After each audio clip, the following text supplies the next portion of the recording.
சென்னையிலேருந்து ஊருக்கு எப்போ போனாலும் ஊரில் தடபுடலாக விருந்து இருக்கும். அதுவும் எனக்கு மீன் வந்து ரொம்ப பிடிக்கும். அதனால அம்மா வீட்டுக்கு போனாலும் சரி, அத்தை வீட்டுக்கு போனாலும் சரி, மீன் கண்டிப்பாக வாங்கிடுவாங்க.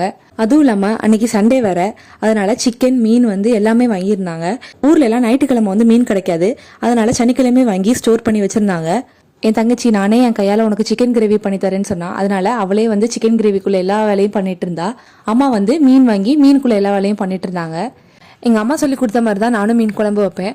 ஆனால் ஏதாவது ஒரு பிரச்சனை எப்படியாவது வந்துடும். அதனால அவங்க மீன் குழம்பு எப்படி வைக்கிறாங்கன்னு சொல்லி கிட்ட இருந்து பார்த்துக்கிட்டே இருந்தேன். நான் வைக்கிற மாதிரி தான் அவங்களும் வச்சாங்க. ஆனால் எனக்கு மட்டும் ஏன் வித்தியாசமாக வருது? ஒருவேளை அதுதான் கைப்பக்குவம் போல. அங்கே மீன் குழம்பு கொதிக்கும் போதே இங்கே வந்து எனக்கு நாக்கில் எச்சி ஊற ஆரம்பிச்சாச்சு. அப்படியே என் தங்கச்சி சைடில் சிக்கன் கிரேவியும் சிக்கன் ஃப்ரையும் பண்ணி முடிச்சுட்டா.